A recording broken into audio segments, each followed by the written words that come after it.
The great chamber of the Galactic Council stretched out like a cathedral made of light and stone. Thousands of seats rose in circles toward a domed ceiling that showed the stars themselves, projected from sensors scattered across the galaxy. Representatives from 47 species filled those seats, their bodies as different as the worlds they came from. Some had scales that shimmered like oil on water. Others had wings folded against their backs or tentacles that moved with nervous energy. A few existed only as clouds of glowing particles, held together by magnetic fields. At the center of this gathering stood a single human woman. Ambassador had served humanity for 30 years. She had negotiated treaties, ended wars, and built friendships with species that had been killing each other for centuries before humans ever left Earth. Her hair had turned gray in service to the Council, and lines had formed around her eyes from too many sleepless nights spent reading reports and drafting proposals. She had given everything to this institution, believing with all her heart that cooperation between species was the highest goal any civilization could achieve. Now she stood in silence as that institution prepared to destroy everything she loved. High Arbiter towered above her on a raised platform. He was a species that had dominated galactic politics for 10,000 years. His exoskeleton was the color of dried blood, and his compound eyes reflected its image 1,000 times over. When he spoke, his mandibles clicked together in a way that the translation devices rendered as cold, precise words. "The Council has reached a decision regarding the human question," announced. His voice echoed through the chamber, silencing the whispered conversations that had filled the air moments before. "After careful consideration of all evidence and testimony, we have determined that humanity poses a unique threat to galactic stability." Kept her face neutral, but her hands tightened into fists at her sides. "Humans breed at rates far exceeding any other Council species," continued. "Your population has tripled since joining the Council 3 centuries ago. Your technological advancement outpaces our most optimistic projections. Your military capabilities, while currently limited, show potential for growth that our strategic analysts find deeply concerning." He paused, letting his words sink into the assembled delegates. Many of them nodded in agreement. Others simply watched with expressions that ranged from sympathy to barely concealed satisfaction. "Therefore, the Council has approved the integration mandate by unanimous vote." Felt the blood drain from her face. She had heard rumors of this proposal, but she had refused to believe the Council would actually approve it. The integration mandate was not a treaty or a set of regulations. It was a death sentence for human civilization. "Under the terms of the mandate," said, "all human military vessels will be surrendered to Council control within 60 standard days. Human governments will be dissolved and replaced with appointed administrators selected by this Council. Human colonies will be redistributed among member species to ensure proper oversight." The chamber remained silent, could hear her own heartbeat pounding in her ears. "Additionally," continued, and something in his tone made stomach turn, "human children under the age of maturity will be redistributed among Council species for cultural integration. This will ensure that future generations of humans develop proper respect for galactic institutions and do not inherit the dangerous independence that has characterized your species." Stared at the High Arbiter. She had expected many things when she walked into this chamber today. She had prepared arguments about trade agreements and territorial disputes and military cooperation. She had not prepared for this. They wanted to take human children from their families. They wanted to scatter them across the galaxy, raised by aliens, taught to see their own species as dangerous and wrong. They wanted to break humanity not through war, but through the slow extinction of everything that made humans who they were. "This decision is final," said. "The human delegation may make a statement for the record, but no appeals will be considered. The Council has spoken." For a long moment said nothing. She looked around the chamber at the species she had spent her life serving. the whose sick she had helped heal, the whose civil war she had helped end, the whose art she had championed in cultural exchanges. She had believed these were her friends. She had believed they saw humanity as equals. She had been wrong. Slowly, deliberately, reached up and removed the translation device from her ear.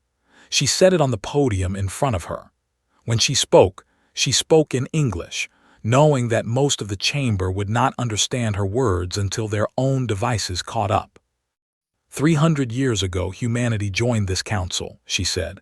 Her voice was quiet, but it carried through the sudden silence. We were young. We were eager. We wanted to learn from species that had traveled the stars while we were still learning to make fire. She looked at, meeting his compound eyes without flinching. We gave you everything we had. Our doctors traveled to your worlds and healed diseases you had suffered from. Our soldiers fought and died in wars that had nothing to do with us because you asked for our help. Our artists created works that enriched your cultures. Our scientists shared discoveries freely while yours hoarded knowledge behind patents and restrictions. Her voice grew harder. We did all of this because we believed in the council. We believed that cooperation was better than conflict. We believed that different species could work together as equals. She shook her head slowly. We were fools. The translation devices had caught up now. Murmurs spread through the chamber as delegates realized what the human ambassador was saying. You look at us and see a threat, continued. You see a species that grows too fast and thinks too differently and refuses to know its place. You see children who need to be controlled by their elders. She picked up the translation device and held it in her hand, looking at it as if seeing it for the first time. But we are not your children. We are not your subjects. We are a free people and we will remain free. She dropped the device on the floor. The sound of it hitting the stone echoed through the chamber. Humanity accepts your terms, she said. Leaned forward, his mandibles clicking with what might have been satisfaction. We accept that peace between our species is no longer possible. The satisfaction vanished from his posture. We withdraw from the Galactic Council, effective immediately. We withdraw from all treaties, all agreements, all obligations. Every human in council space will return home. Every human vessel will leave your territory. Every human hand that has helped you will be pulled back. She turned and began walking toward the chamber doors. You have made your choice, she said without looking back. Now live with the consequences. The doors opened before her. She walked through them without hesitation, leaving 47 species staring after her in stunned silence. Within 6 hours, every human embassy in the galaxy had been evacuated. Within 12 hours, human traders had abandoned their shops and their contracts. Within 24 hours, human peacekeepers had withdrawn from 14 active conflict zones. Within a week, humanity had vanished from galactic society as completely as if they had never existed. And in the council chamber, High Arbiter assured his fellow delegates that the humans would return soon enough, begging for forgiveness. He could not have been more wrong. 3 months had passed since the humans left, and the galaxy was beginning to understand what it had lost. High Arbiter stood before his personal viewing screen, watching reports scroll past with growing unease. He had expected anger from the humans. He had expected threats and desperate negotiations. He had prepared responses for every possible human reaction, from military posturing to economic sanctions. He had not prepared for silence. The border between council space and human territory stretched across thousands of light years. Before the withdrawal, it had been the busiest region in the galaxy. Human freighters carried goods in both directions. Human communication relays kept species connected across impossible distances. Human border stations welcomed travelers and processed paperwork with efficiency that other species had never managed to match. Now there was nothing.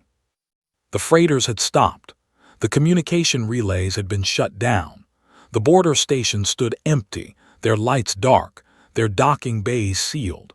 Ships that approached the human side of the border found nothing but automated warning buoys broadcasting a simple message in every known language: turn back. Had sent scouts to investigate, of course. The first few had simply been turned away by the warning buoys. When he sent military vessels with orders to push past the warnings, they found something worse than weapons waiting for them. They found empty space.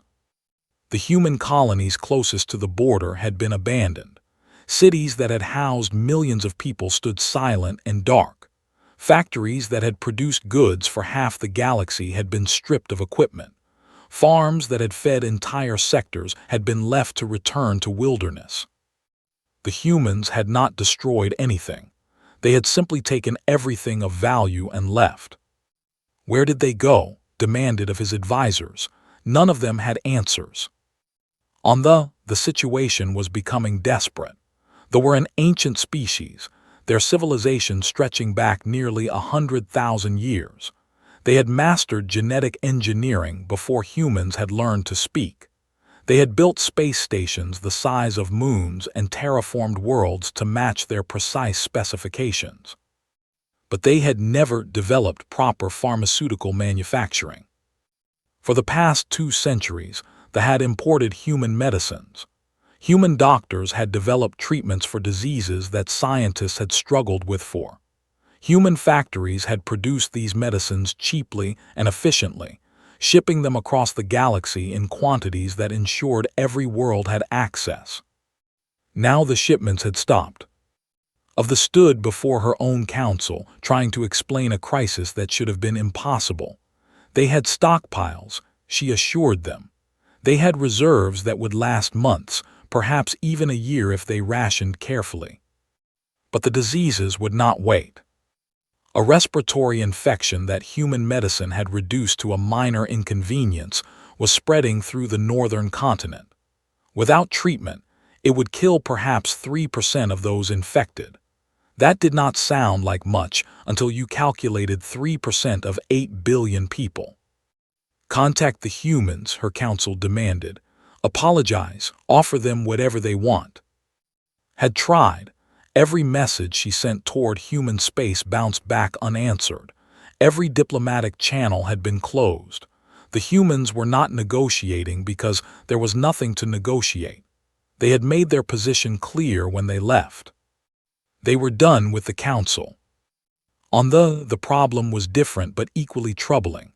They were a warrior species, proud and aggressive, their society built around combat and conquest. For centuries, they had channeled their aggression into carefully managed competitions and ritualized warfare. But they had also developed a taste for human entertainment. Human stories, human music, human games had spread through society like wildfire. Young grew up watching human adventure films and playing human video games. Human sports had become more popular than traditional combat rituals. Human fashion had influenced clothing. Human slang had crept into the language. Now all of that was gone. The entertainment networks that had broadcast human content went dark. The streaming services that had delivered human games crashed when their servers, hosted on human worlds, became unreachable. The merchandise that children had collected became priceless artifacts overnight as no new shipments arrived.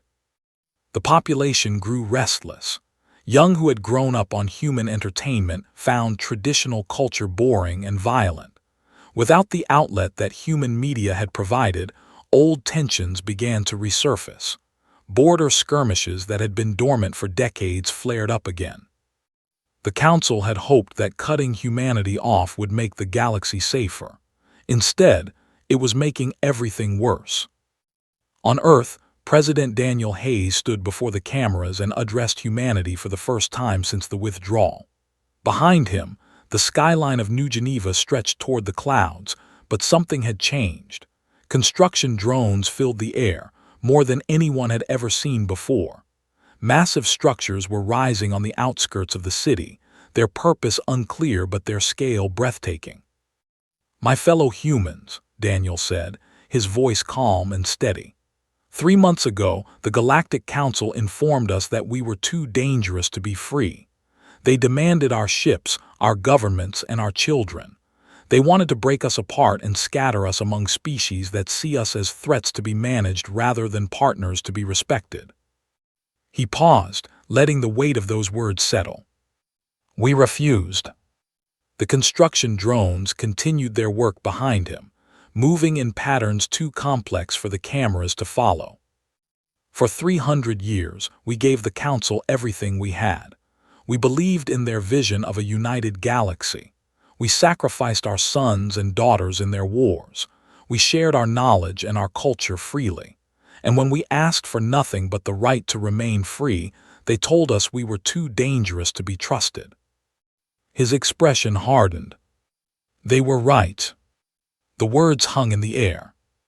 Not because we are warlike, not because we are aggressive, not because we want to conquer or destroy. They were right because we are dangerous to anyone who tries to take our freedom. We are dangerous to anyone who threatens our children.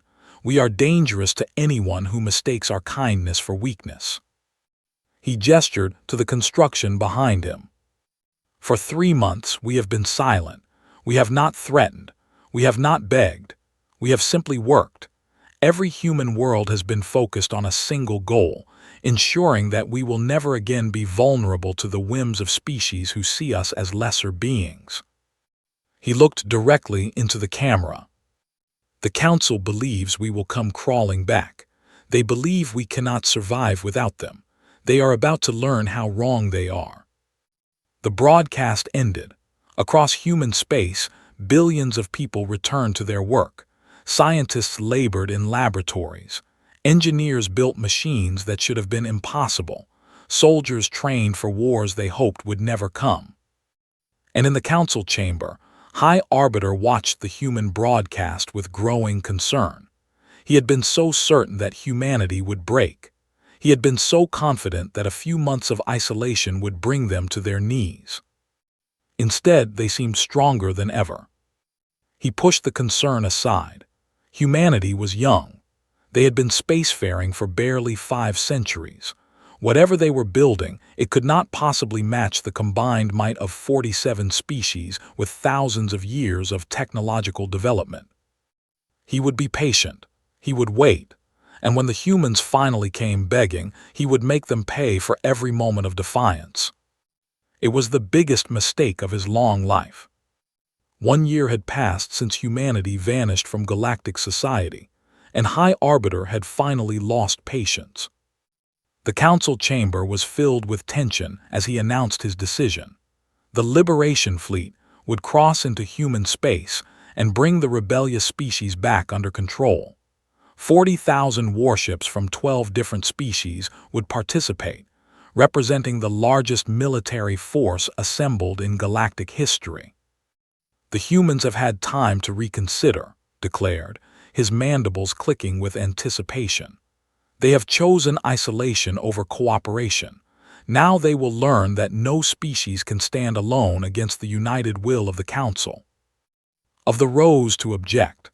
Her people had suffered greatly over the past year. The plague had spread despite their best efforts, and millions had died from diseases that human medicine could have cured. She had no love for the Council's decision, but she feared what would happen if they pushed humanity further. High Arbiter, she said carefully, perhaps we should attempt negotiation before military action. The humans have not attacked us. They have simply withdrawn. Turned his compound eyes toward her with obvious contempt. They have grown weak from depending on human charity. Perhaps that is why you counsel weakness now. Fell silent, knowing that further argument was useless. The Liberation Fleet departed 3 days later, jumping through hyperspace toward the human border. Admiral of the commanded the armada from his flagship, the Eternal Dominion. He was a veteran of a dozen wars, and he had never known defeat. The thought of facing a species barely 5 centuries old amused him. They will surrender when they see our numbers, he told his officers. And if they do not surrender, we will crush them and take what we came for. The fleet crossed the border without resistance. The The warning buoys that had turned back previous expeditions fell silent as the armada approached, as if the humans had finally accepted the inevitable. Felt a surge of satisfaction. The younger species had come to their senses. But as the fleet pushed deeper into human space, that satisfaction began to fade. The first colony they reached was empty, not destroyed, not defended, simply empty. The building stood intact. The power system still functioned, but there was no one there. No humans, no animals, not even plants in the parks and gardens.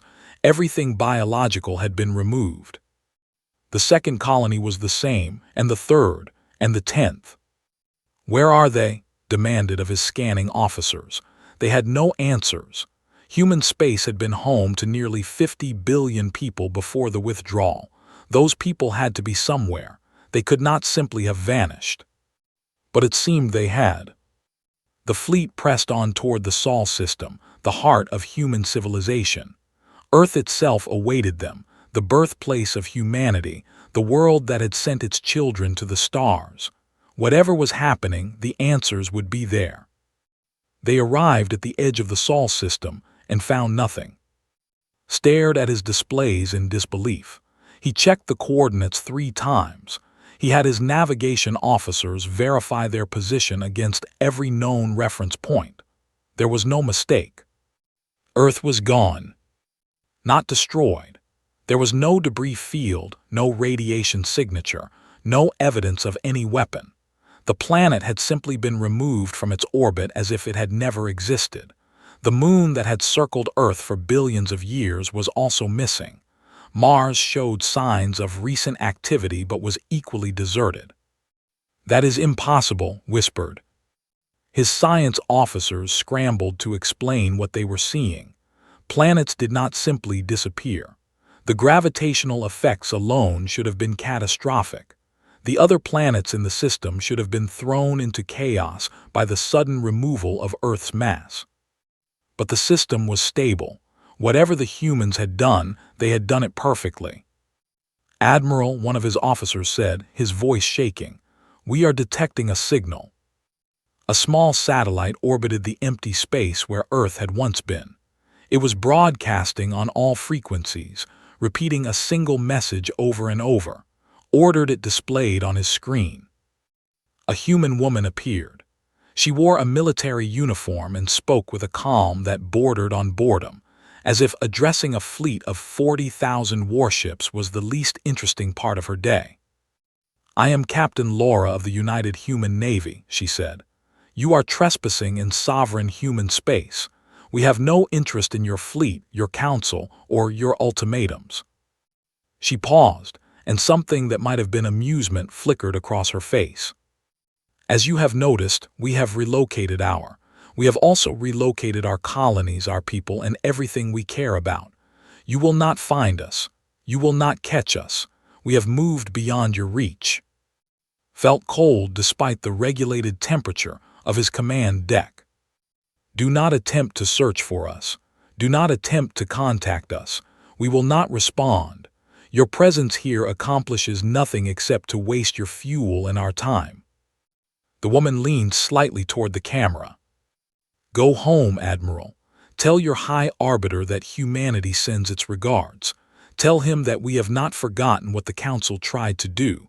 Tell him that we are watching." The message ended. A moment later, the satellite exploded in a flash of light, leaving nothing behind. Admiral stood in silence for a long moment. Around him, his officers waited for orders. Behind him, 40,000 warships waited for direction. They had come to conquer a species and found empty space. "Admiral," his second-in-command asked, "what are your orders?" Thought about pushing forward. He thought about searching the galaxy until he found where the humans had hidden. He thought about proving that the could not be. Then he thought about what he had just witnessed. The humans had moved a planet, not destroyed it, not abandoned it, but moved it.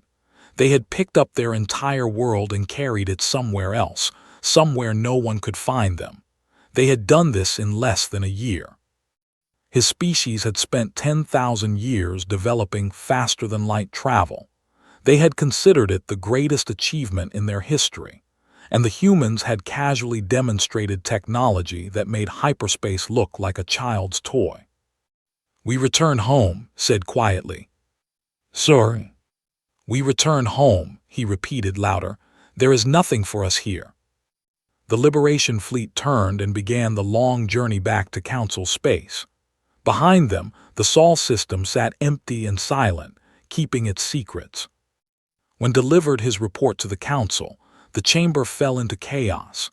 Delegates shouted at each other, demanding explanations that no one could provide. High Arbiter tried to maintain order but found his authority crumbling as species that had supported the integration mandate began to question whether they had made a terrible mistake. "They moved a planet," said into the chaos. "They moved a planet in less than a year. What else can they do? What will they do next?" No one had answers. On a world that could not be found on any map, in a star system that did not appear in any database, humanity watched the Council's panic with grim satisfaction. They had not wanted this. They had wanted peace and cooperation, and a place among the galactic community. The Council had taken that option away. Now humanity would chart its own course, and the galaxy would learn to live with the consequences. 5 years had passed since humanity from the galaxy, and the Galactic Council was dying. High Arbiter stood before the same chamber where he had announced the integration mandate, but everything had changed. Half the seats were empty now, their occupants either dead or refusing to attend. The species that remained looked at him with hatred barely concealed behind diplomatic masks. The great alliance he had inherited was crumbling, and everyone knew who to blame. The wars had started within months of the Liberation fleet's humiliating return. Old conflicts that human peacekeepers had held in check for decades exploded back to life. The end went to war over mining rights in a disputed sector, a fight that human negotiators had prevented 17 times before. Without humans to mediate, the dispute became a massacre. They were winning, of course.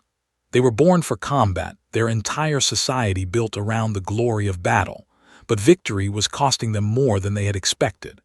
Their economy, already weakened by the loss of human trade goods, was collapsing under the strain of prolonged warfare. Their young people, raised on human entertainment that celebrated cooperation over conquest, were refusing to fight in numbers that shocked their elders.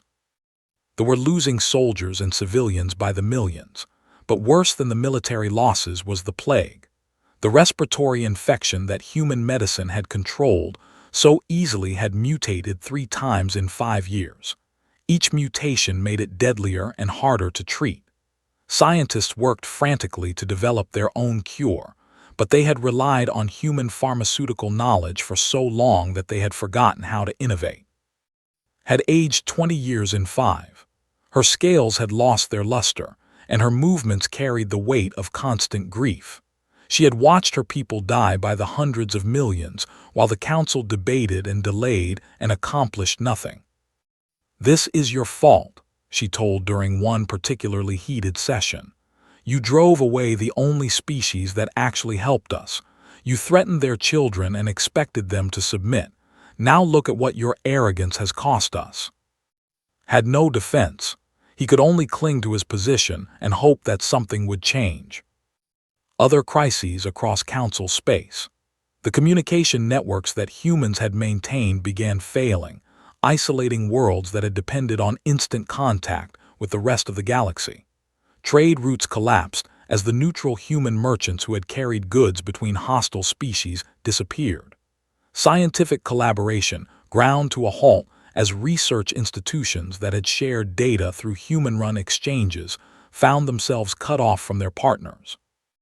And then there were the rumors spread through the frontier like wildfire. Traders spoke of human ships appearing out of nowhere, observing quietly, then vanishing before anyone could respond. A patrol reported detecting energy signatures unlike anything in their databases, signatures that appeared and disappeared in the space between heartbeats. A warship pursuing a damaged vessel found itself suddenly surrounded by ships that matched no known design, then found itself alone again with no explanation. The humans were watching. Everyone knew it. No one knew what they were waiting for. On a hidden world far from Council space, Admiral Price reviewed the latest intelligence reports with his senior staff. The conference room was simple and functional, its walls displaying real-time data from across the galaxy.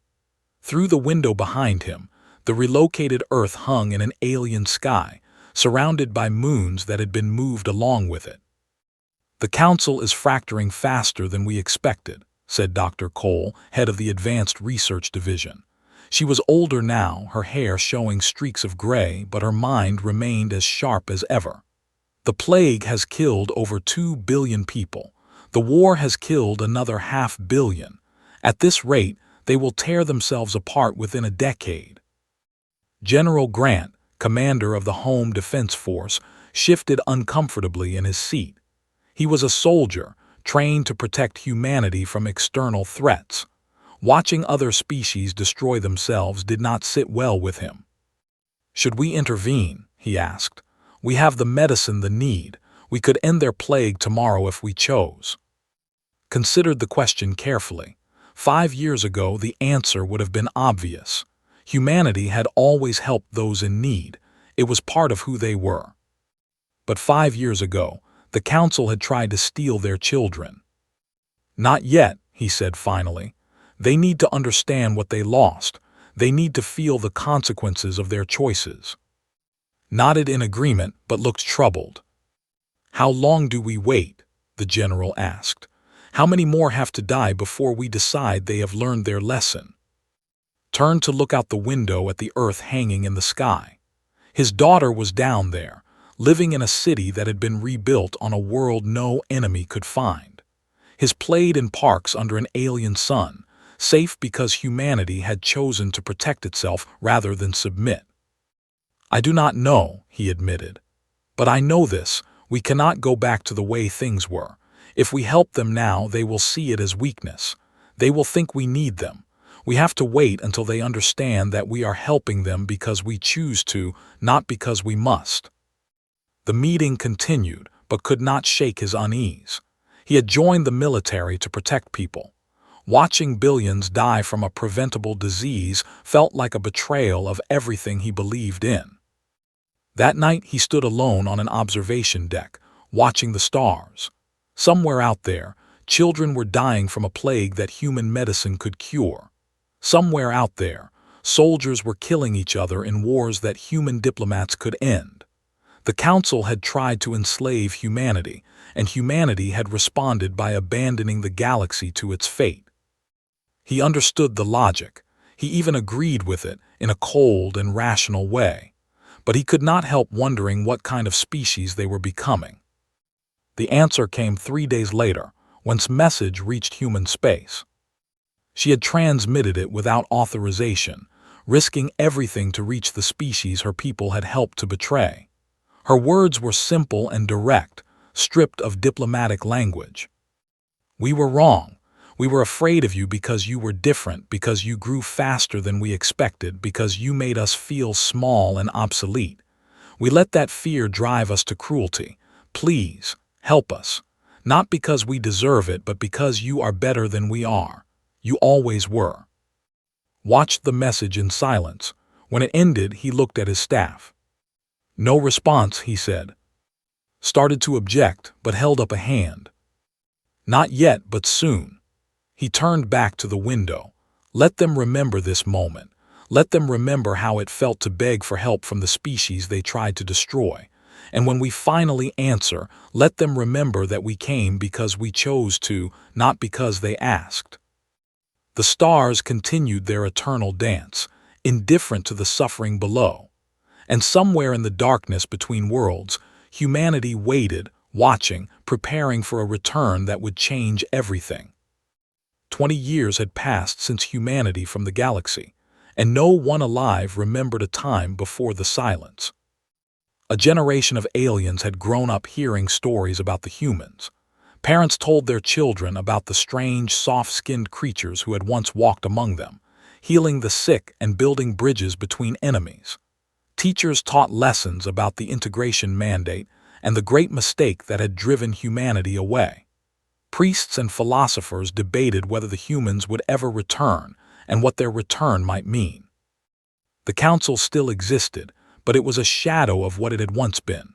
Only 23 species remained as members. The others had either collapsed into civil war, been conquered by their neighbors, or simply withdrawn to focus on their own survival. High Arbiter was long dead, his legacy one of failure and shame. His successor, a young named, had risen to power, promising to restore the council to its former glory. He had not succeeded. On this particular morning, was reviewing reports in his private chambers when alarms began screaming throughout the capital. He rushed to the command center, demanding answers from officers who had none to give. A ship had appeared in orbit above the council. It was small, barely larger than a personal shuttle, and it carried no weapons that their sensors could detect. But its design was unlike anything in their databases. Its hull seemed to shimmer and shift, never quite settling into a fixed shape. And it had appeared without warning, without any sign of approaching through normal space, without any trace of the hyperspace signatures that accompanied every other vessel in the galaxy. "Identify yourselves," commanded over all frequencies. "You are in restricted space. Respond immediately or face destruction." The ship did not respond. Instead, it began descending toward the planet's surface, ignoring the planetary shields as if they did not exist. Defense batteries opened fire, but their weapons passed through the vessel without effect. Fighter squadrons scrambled to intercept, but they could not match its speed or predict its movements. The ship landed in the central plaza of the capital city, settling gently onto the ancient stones where the council had held public ceremonies for thousands of years. Crowds that had gathered to witness the commotion fell back in fear and confusion. The ship's hatch opened, and a single human stepped out. She was a woman of middle years, though something about her appearance seemed strange. Her skin was smooth and unlined, her movements graceful and controlled. She wore a simple gray uniform with no insignia, and she carried nothing but a small crystal in her hand. Guards rushed toward her, weapons raised. She ignored them completely, walking through their formation as if they were not there. When one guard attempted to physically block her path, he found himself gently moved aside by a force he could not see or understand. The woman walked through the streets of the capital, heading directly toward the council chamber. Citizens stared at her from windows and doorways, many of them seeing a human for the first time in their lives. She did not acknowledge them. Her attention was fixed on her destination. The doors of the council chamber opened as she approached, though no one had commanded them to do so. She walked inside, and the delegates who had gathered to respond to the emergency fell silent. Stood at the High Arbiter's podium, surrounded by advisors and guards. He watched the human woman approach with a mixture of fear and fascination. 20 years of wondering what humanity had become, and now the answer was walking toward him. "I am Emma Hayes," the woman said.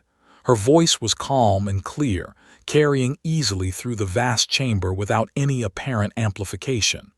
"I am the daughter of Daniel Hayes, who led humanity during the withdrawal. I have come to deliver a message." Found his voice. "You have no authority to be here. This chamber is reserved for council members and their representatives.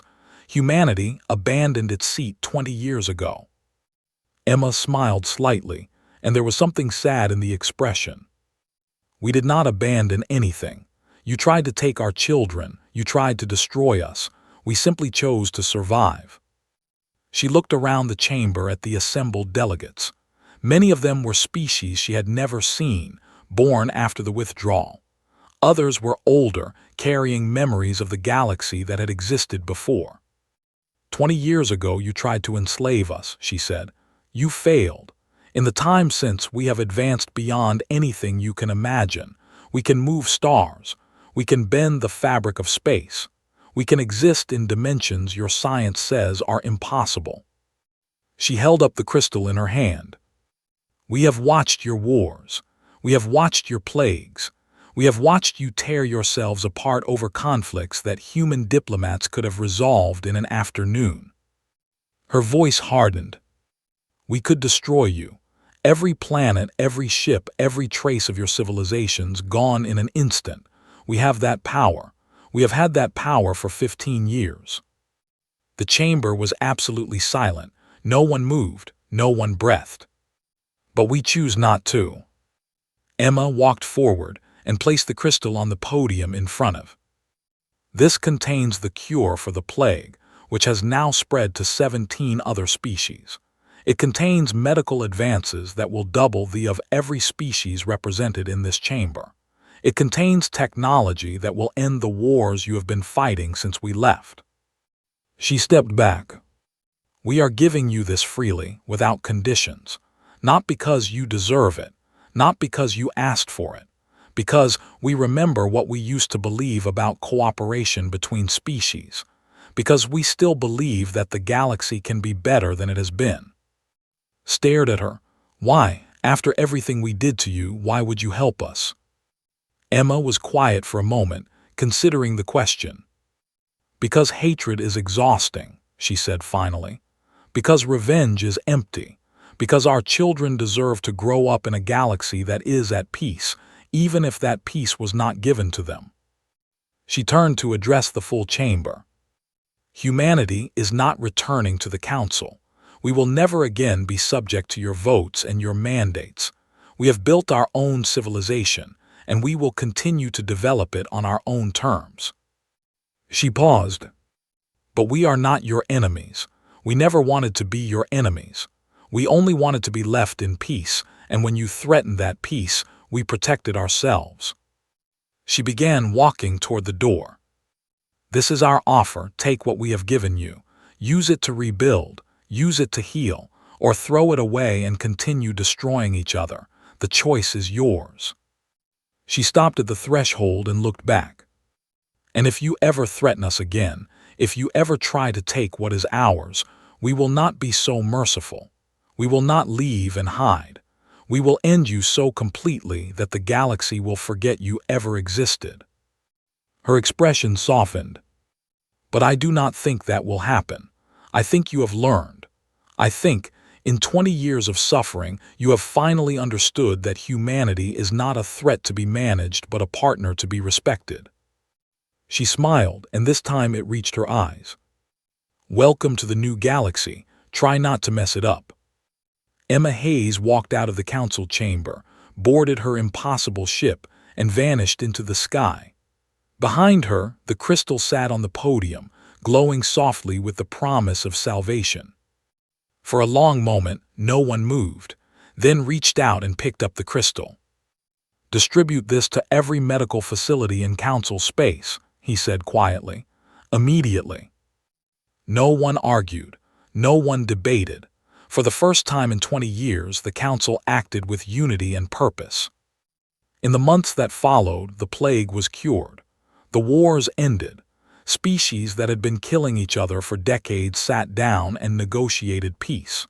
The technology in the crystal revolutionized medicine, energy production, and transportation across the galaxy.